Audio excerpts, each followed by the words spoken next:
Type 2 diabetes is the most common form of diabetes. If you have the disease, your body does not use insulin properly. It's a growing threat to global health, with 1 in 10 people either having the disease or predicted to develop it during their lifetime. A new study has offered the clearest picture yet of the genes that drive type 2 diabetes. Lead researcher Professor Mark McCarthy says what they found puts to rest a long-time debate over the genetics that influence the risk of diabetes. We've been able to interrogate both common and rare variation and ask what role they play with respect to diabetes.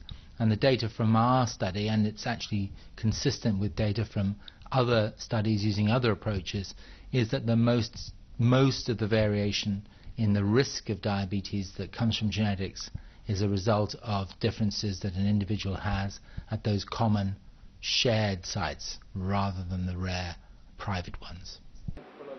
So how can this study help us deal with the disease? Professor McCarthy explains. It's clear from the increasing prevalence of diabetes that we're not very good at preventing it.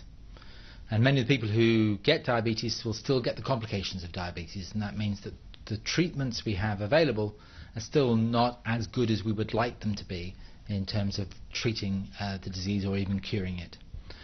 Genetics is one of the tools we can use to understand what the key processes are that lead somebody from not having diabetes to having diabetes.